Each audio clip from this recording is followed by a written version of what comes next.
Hello दोस्तों, स्वागत है आप सभी का एक बार फिर से आपके अपने यूट्यूब चैनल पर। मैं विशाल पराशर। आप लोगों के 10th बोर्ड के एग्ज़ाम्स आ रहे हैं, तो उसके लिए मैं कुछ आपके लिए इम्पोर्टेंट क्वेश्चंस लेके आया हूँ। तो सबसे पहले हम बात करते हैं एमसीक्यूज़ की। तो हमारे पास सबसे पहला एमसीक्यू जो हमें दे रखा है वो हमें दे रखा है कि sum of zeros of a polynomial. एक पॉलिनोमियल दे रखा है, उसके ज़ीरोज़ का जो सम है वो कितना दे रखा है, हमें 6 दे रखा है। तो हमें क्या करना है, के की वैल्यू कैलकुलेट करनी है। तो हमारे पास एक फॉर्मूला होता है सम ऑफ ज़ीरोज़ का, वो क्या होता है हमारे पास -b/a। ठीक है, सम ऑफ ज़ीरोज़ को हम अल्फ़ा प्लस बीटा भी लिखते हैं। ठीक है, तो -b कौन है यहाँ पे, हमारा -b है हमारा b की प्लेस पे। देखो इसको लिखेंगे ax² plus bx plus c is equals to 0 की फॉर्म में। तो b की प्लेस पे कौन है हमारा 3k, तो यहाँ पे हम लिखेंगे -3k। ठीक है, और a की प्लेस पे कौन है हमारा 2, और ये किसके बराबर है हमारा 6 के बराबर है। तो हम इसको करेंगे अब कैलकुलेट। ठीक है, तो -3k इज इक्वल्स टू कितना हो गया 12 हो गया। तो k की वैल्यू कितनी हो जाएगी 12/-3, यानी k की वैल्यू कितनी आ गई हमारी -4 आ गई। ठीक है, तो k की वैल्यू कितनी होगी हमारी -4, यानी हमारा जो ऑप्शन सी है वो हमारा सही हो जाएगा।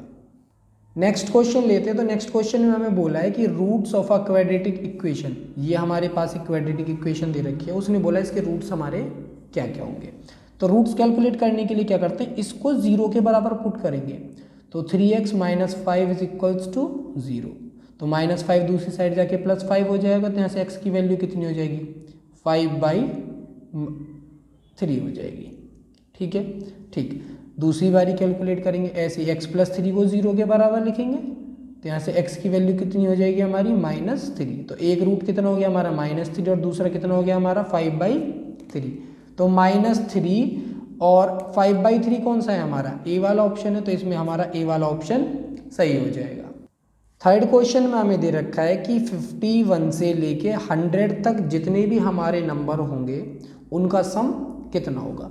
तो यहाँ पे 51 जो है वो हमारा फर्स्ट टर्म हो गया, यानी ए कितना हो गया हमारा 51 हो गया, और लास्ट कितना है 100 हो गया। तो एल कितना हो गया यहाँ पे, एल हो गया यहाँ पे हमारा 100 हो गया।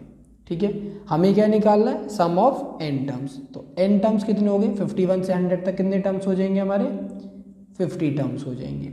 डिफरेंस कितना है, कॉमन डिफरेंस हो जाएगा हमारा 1, क्योंकि सारे का सम निकलवा रहा है वो। तो हम यहाँ पे फॉर्मूला लगाएंगे Sn का। Sn का हमारे पास फॉर्मूला होता है n/2।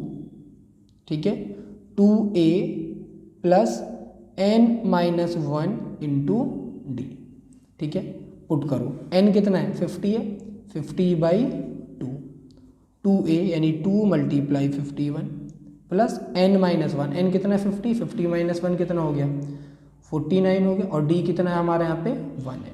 ठीक, तो इसे हम सॉल्व करेंगे। तो 50/2 कितना हो गया 25 हो गया, 2 को 51 से मल्टीप्लाई किया तो 102 हो गया, और ये हो गया हमारा 49 हो गया। तो कितना बचा 25 बचा, और ये बच गया हमारा 151। दोनों को हम मल्टीप्लाई करेंगे तो 25 से कम 25 कितना बच गया हमारा 2 बच गया, 25 × 5 = 125, 127, तो 12 बच गया, 25 से कम 25 और 12 37, यानी 3775। तो हमारा कौन सा वाला ऑप्शन सही हो जाएगा, इसमें हमारा डी ऑप्शन सही हो जाएगा। फोर्थ क्वेश्चन में हमें दे रखा है कि एक ट्राइंगल है ABC। ठीक है, ये A हो गया, ये B हो गया, और ये C हो गया। ठीक है, A के कोऑर्डिनेट्स हमें 6 और 2 दे रखे हैं, B के हमें 4 और 2 दे रखे हैं, C के हमें 6 और 4 दे रखे हैं। तो क्वेश्चन में बोला C से एक मीडियन बनाना है हमें। ठीक है, तो C से मीडियन बनाना है, तो वो कहाँ पे जाएगा, यहाँ पे जाएगा। तो ये वाला पॉइंट हो गया हमारा Z। ठीक है, तो पहले हम क्या निकालेंगे, इस वाले मीडियन की हमें लेंथ निकालने के लिए बोला, तो पहले हम निकालेंगे मिड पॉइंट किसका, AB का। ठीक है, तो पहले हम कैलकुलेट करेंगे यहाँ पे मिड पॉइंट ऑफ AB का। ठीक है, तो मिड पॉइंट का फॉर्मूला क्या होता है x1 + x2/2 और y1 + y2/2। इसे हम कैलकुलेट करेंगे तो कितना आ जाएगा 6 × 4 = 10, तो ये हो गया 5, 2 × 2 = 4, तो ये कितना हो गया 2। तो इसके कोऑर्डिनेट्स क्या आ गए हमारे 5 और 2। अब इन दोनों के बीच का हमें क्या कैलकुलेट करना है, डिस्टेंस कैलकुलेट करना है। तो यहाँ पे लगाएंगे distance formula x2 minus x1 का स्क्वायर, तो यहाँ पे 5 और 6, तो 5 माइनस 6 का स्क्वायर और प्लस 2 माइनस 4 का स्क्वायर। ठीक है, 5 माइनस 6 करेंगे तो 1, 2 माइनस 2 4 करेंगे तो 2, 2 2 ज़ा 4, तो कितना आ गया हमारा √5 आ गया। यहाँ पे कौन सा फॉर्मूला लगाया हमने, डिस्टेंस फार्मूला लगाया। ठीक है, यहाँ पे कौन सा फॉर्मूला लगाया हमने, मिड पॉइंट का फॉर्मूला लगाया। डिस्टेंस हमें कैलकुलेट करनी थी, तो डिस्टेंस कितनी आ गई हमारी √5, यानी हमारा ऑप्शन डी हो गया सही। फिफ्थ क्वेश्चन में हमें दे रखा है कि ABC हमारा एक ट्राइंगल है जिसमें DE जो साइड है वो BC के पैरेलल है, और AD और DB का जो रेशियो है वो हमें 3/4 दे रखा है। AC की वैल्यू यानी पूरी साइड की लेंथ हमें 15 सेंटीमीटर दे रखी है, तो हमें AE की लेंथ निकालनी है। ठीक है, तो बाय थेल्स थ्योरम,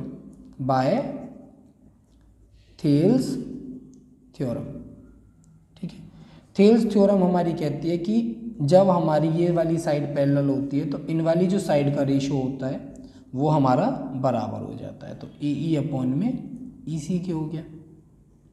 ठीक है, AE मेरे को कैलकुलेट करना है, EC क्या है मेरा, वैल्यू पुट कर दे रहे हैं। AD DB की वैल्यू कितनी है, 3/4 है। AE मेरे को कैलकुलेट करना है, EC का मतलब क्या हो गया, AC यानी पूरे में से अगर मैं AE को माइनस कर दूं, पूरा यानी AC, उसमें से माइनस कर देता हूं मैं AE को। ठीक है, तो AC की वैल्यू कितनी है मेरी 15 है, क्रॉस मल्टीप्लाई करेंगे तो ये हो जाएगा 3 multiply AC minus 3 multiply AE is equals to 4 multiply AE। ठीक है, AC की वैल्यू कितनी है 15 है, तो वैल्यू पुट करेंगे तो 3 मल्टीप्लाई 15 माइनस 3AE उधर जाके प्लस हो जाएगा, तो 4AE और प्लस 3AE। ठीक है, ये कितना हो गया 45 और ये कितना हो गया 7AE, तो यहाँ से AE की वैल्यू कितनी आ जाएगी हमारी 45/7 आ जाएगी, तो यानी जो हमारा ऑप्शन डी है वो हमारा सही हो जाएगा। अगले क्वेश्चन में हमें दे रखा है कि मेरे पास एक ट्राइंगल तो ये वाला है, ये वाला PQR, और एक है PQR', दोनों कहाँ पे जुड़े हुए हैं मेरे, वाई एक्सिस के अलोंग जुड़े हुए हैं। ठीक है, और इसकी साइड कितनी है, इक्विलेटरल ट्राइंगल है, और साइड कितनी है इसकी 2a, यानी ये वाली भी 2a, ये भी 2a, ये भी 2a और ये भी 2a, तो यानी ऊपर वाला पोर्शन भी a और नीचे वाला पोर्शन भी a। तो यहाँ से मेरे P के कोऑर्डिनेट्स क्या हो जाएंगे, ये वाले पॉइंट के कोऑर्डिनेट्स क्या हो जाएंगे, ये वाले पॉइंट्स के कोऑर्डिनेट हो जाएंगे मेरे पास वाई एक्सिस कितना है 0 है। ठीक है, और सॉरी यहाँ पे जो है मेरा x एक्सिस क्या है 0 है और y एक्सिस क्या है मेरा a। ठीक है, तो ये क्या a कैसा है नेगेटिव है, और यहाँ पे क्या हो जाएगा पॉजिटिव हो जाएगा। ठीक है, मेरे को क्या निकालना है, OR निकालना है और OR' निकालना है। तो मैं इस वाले ट्राइंगल की अगर बात करूँ, ठीक है, ये वाले अगर मैं ट्राइंगल में बात करूँ तो मैं पाइथागोरस थ्योरम लगा सकता हूँ। यहाँ पे देखो ये मेरे पास परपेंडिकुलर हो गया, ये हाइपोटेनस हो गया, मेरे को सिर्फ क्या कैलकुलेट करना है, बेस कैलकुलेट करना है। तो इसको मैं लेट कर ले रहा हूँ ओरिजिन को O, तो लिखेंगे इन ट्राइंगल OQR ट्राइंगल में बाय पाइथागोरस थ्योरम। ठीक है, तो यहाँ पे ये वाली साइड मेरे को OR कैलकुलेट करनी है, तो OR का जो स्क्वायर होगा वो बराबर होगा हाइपोटेनस यानी कि QR स्क्वायर और माइनस OQ स्क्वायर। ठीक है, तो ये क्या है मेरा 2a है और ये क्या है मेरा a है, तो यानी 4a square minus a square यानी कितना हो गया 3a स्क्वायर हो गया OR स्क्वायर के बराबर। तो OR कितना हो जाएगा मेरा, OR हो जाएगा मेरा √3a। सिमिलरली उसी टाइप से जो मेरा OR' होगा वो कितना हो जाएगा -√3a हो जाएगा। अब मेरे पास OR भी है और OR' भी है, तो मेरे को R और R' के कोऑर्डिनेट्स निकालने थे, तो R और R' के कोऑर्डिनेट्स मेरे क्या हो जाएंगे, एक बारी नेगेटिव और एक बारी पॉजिटिव, यानी मेरा ऑप्शन डी क्या हो जाएगा, इसका आंसर हो जाएगा एक बारी पॉजिटिव और एक बारी नेगेटिव। 7th क्वेश्चन में हमें दे रखा है कि हमारे पास एक सिलेंडर है जिसकी हाइट 7 सेंटीमीटर और वॉल्यूम कितना 448 पाई सेंटीमीटर क्यूब है। तो हमें क्या कैलकुलेट करना है, यहाँ पे रेडियस कैलकुलेट करना है। तो वॉल्यूम ऑफ सिलेंडर, फॉर्मूला क्या होता है इसका, फॉर्मूला होता है pi r square h. Values put करते हैं, 448 pi is equals to pi r square h कितना हो गया 7 हो गया। देखो इधर पाई से पाई कैंसिल हो गया। अभी 7 से 448 को और कैंसिल करेंगे तो R square is equals to 448 divided by 7। तो 7 6 जा 42 और 7 4 जा 28। तो आर स्क्वायर की वैल्यू कितनी आ गई 64 आ गई। तो यहाँ से आर की वैल्यू कितनी आ जाएगी हमारी 8 सेंटीमीटर आ जाएगी। तो इसमें हमारा ऑप्शन ए सही हो जाएगा।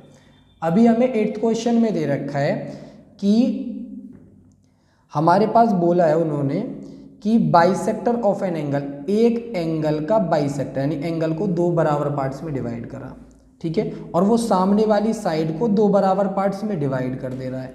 तो हमारा जो ट्राइंगल है वो कैसा होगा, हमारा ट्राइंगल होगा वो आइसोसेलेस, यानी इसकी जो ये वाली दोनों साइड होंगी वो बराबर हो जाएंगी, ठीक है। तो इसके ये वाली साइड बराबर होगी तो ये वाले दोनों एंगल भी आपस में बराबर हो जाएंगे। तो हमारा मतलब है कि इसका आंसर क्या होगा, आइसोसेलेस हमारा आंसर हो जाएगा। 9th क्वेश्चन में हमें दे रखा है कि हमारा यहाँ पे सेंटर है और छोटा वाला जो ट्रायंगल है उसकी रेडियस 3 है और बड़े वाले की रेडियस कितनी है 5 है। एक कॉर्ड जा रही है जो इसको टच करती हुई जा रही है, तो हमें इस कॉर्ड की लेंथ निकालनी है। अब देखो यहाँ से यहाँ तक 3 सेंटीमीटर है तो ये भी हमारा 3 सेंटीमीटर ही होगा, पक्की बात है, सिंपल सा हो गया। राइट एंगल का ट्रायंगल बन गया यहाँ पे, तो पाइथागोरस थ्योरम निकालेंगे तो बाय पीटी थ्योरम, ठीक है। तो in triangle O A B, तो ये ए बी जो साइड होगी वो मेरी कितनी हो जाएगी 5 स्क्वायर माइनस 3 स्क्वायर, यानी कि 25 माइनस 9 यानी कि ये कितना हो गया 16। तो ए बी कितना आ गया मेरा 4 सेंटीमीटर आ गया। भाई यहाँ से यहाँ तक की लेंथ कितनी है 4 सेंटीमीटर, तो ये वाली भी 4 सेंटीमीटर होगी सेम टाइप से, तो टोटल कितना हो गया 8 सेंटीमीटर हो गया, ठीक है। 10th क्वेश्चन में हमें दे रखा है यहाँ पे the area of a sector of angle theta of a circle with radius R is, लगा हमें क्या पता करना है एरिया ऑफ सेक्टर, ठीक है। तो एरिया ऑफ सेक्टर के लिए हमारे पास फॉर्मूला होता है थीटा अपॉन में 360 मल्टीप्लाई में पाई आर स्क्वायर। इसमें एक बात का ध्यान रखना है, जब एरिया ऑफ सेक्टर बोलेगा तो एरिया का फॉर्मूला बताएंगे और जब लेंथ ऑफ सेक्टर बोलेगा तो ये वाला। तो क्वेश्चन में हमें एरिया ऑफ सेक्टर बोला तो हमारा आंसर क्या हो जाएगा, ये वाला हमारा आंसर हो जाएगा। 11th क्वेश्चन में हमें दे रखा है कि हमारे पास ये एक सेमी सर्कुलर प्रोटेक्टर है और इसका पेरीमीटर यानी ये और ये टोटल कितना है 36 सेंटीमीटर है।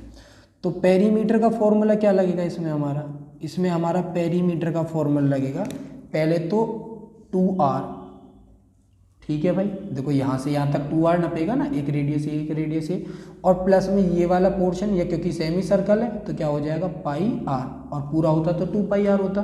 तो पेरीमीटर हमें कितना दे रखा है उसमें 36 दे रखा है, ठीक है। तो 36 is equals to 2r plus pi R हो गया, ठीक है भैया। अब हम इसे कैलकुलेट करेंगे तो पहले हम क्या करेंगे, r को दूसरी साइड भेजेंगे, या तो एक काम कर ले रहे हैं हम r को यहाँ पे कॉमन ले रहे हैं, तो r कॉमन ले लेंगे तो हमें क्या हो जाएगा 36 और 2 अपॉन पाई के डिनोमिनेटर में चला गया। हमें क्या निकालना है, डायमीटर निकालना है। तो डायमीटर क्या होता है डबल होता है, तो 2 मल्टीप्लाई r यानी कि 36 मल्टीप्लाई 2 यानी कि 72 अपॉन में 2 प्लस पाई, और ये हमारा कौन सा ऑप्शन है, ये हमारा फर्स्ट ऑप्शन। 12th क्लास में हमें एक फ्रीक्वेंसी टेबल दे रखी है और हमसे यहाँ पे पूछा है कि मॉडल क्लास कौन सी है। तो मॉडल क्लास मतलब जिसमें फ्रीक्वेंसी ज़्यादा हो, तो फ्रीक्वेंसी किस में ज़्यादा है 29, किस में 68, यानी इसमें हमारा ऑप्शन सी सही हो जाएगा।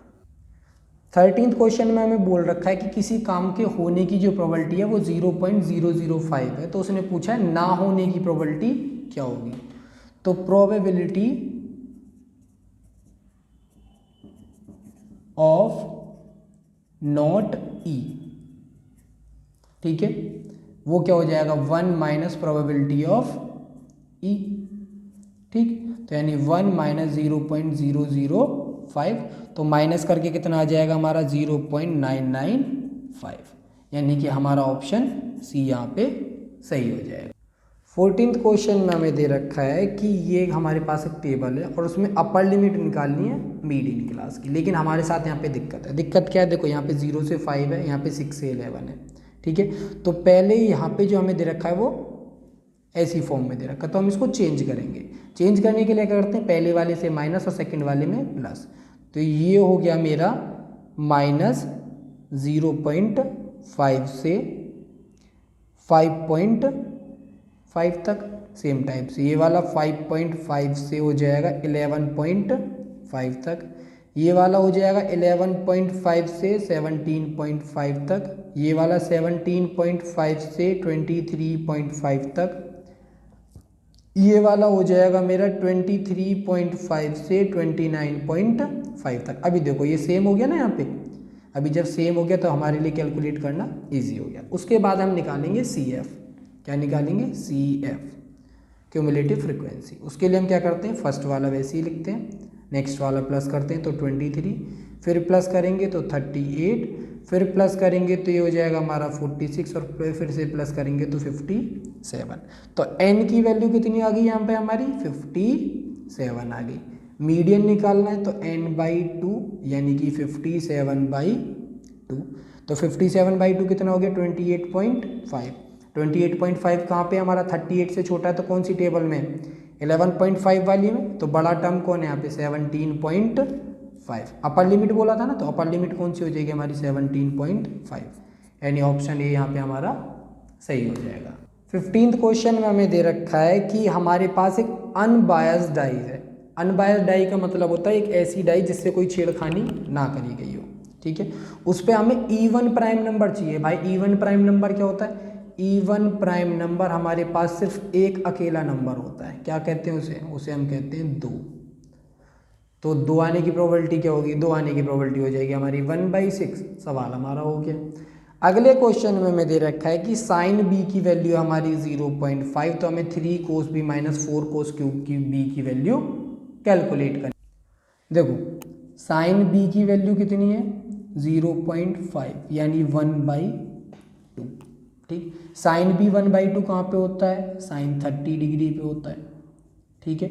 सेम टाइप से कोस बी यानी कि कोस 30 डिग्री कितना हो जाएगा हमारा √3/2 हो जाएगा। एंगल सेम है ना, देखो यहाँ पे b है, यहाँ पे b है, तो यहाँ पे भी 30 और यहाँ पे भी 30। तो कोस b की वैल्यू कितनी आ गई मेरी √3/2। कैलकुलेट कर दो वहाँ पे पुट करके। 3 कोस b की वैल्यू कितनी √3/2 माइनस 4 √3/2 की पावर 3 हो गया। कैलकुलेट करो 3 √3/2 माइनस 4, इसे कैलकुलेट करेंगे तो 3 √3/8, 4 2 ज़ा 8 यानी 3 √3/2 और माइनस ये वाला भी 3 √3/2, दोनों आपस में कैंसिल हो गए, कितना आ गया 0। तो मेरा ऑप्शन क्या हो जाएगा, ऑप्शन हो जाएगा डी। भाई 1 नंबर का क्वेश्चन है, अगर हम पूरा कैलकुलेट करेंगे तो बहुत सारा टाइम लग जाएगा। 17th क्वेश्चन में हमें दे रखा है 2 हेमीस्फेयर है, ठीक है, सेम रेडियस के, उन्हें हमने कनेक्ट कर दिया उनके बेस की साइड से। तो हमें क्या मिलेगा, देख भाई एक हेमीस्फेयर दूसरा हेमीस्फेयर, दोनों की रेडियस सेम, कनेक्ट करा तो क्या मिल गया, हमें मिल गया स्फेयर।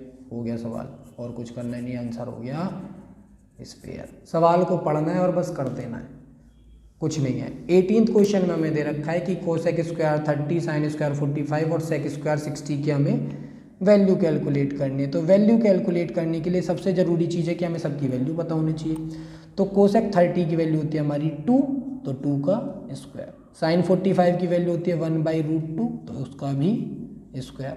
सेक 60 की वैल्यू होती है हमारी 2, तो उसका भी स्क्वायर। ये हो गया 4, ये हो गया 1/2 और ये हो गया हमारा 4। तो 2 2 ज़ा 4, तो 2 माइनस 4 किया तो कितना आ गया -2। तो यानी कि मेरा ऑप्शन ए यहाँ पे सही हो गया। 19th क्वेश्चन में हमें दे रखा है कि हमारे पास एक ट्राइंगल है इस टाइप से, ठीक है। BC जो है वो मेरे पास कितना है, BC दे रखा है मेरे को 20, तो इसमें लिख दे रहा हूँ मैं बी सी दे रखा है 20, तो उसने बोला है कि ए बी जो है वो 11.56 होगा, ठीक है। लेकिन उसने कंडीशन क्या बोली कि टेन थीटा जो है, टेन थीटा क्या है मेरा, ए बी अपॉन में बी सी है, यानी ये परपेंडिकुलर हो गया और ये मेरा बेस हो गया, ठीक है। तो इस वाली कंडीशन के बेस पे मेरा A B upon B C करेंगे, ठीक है।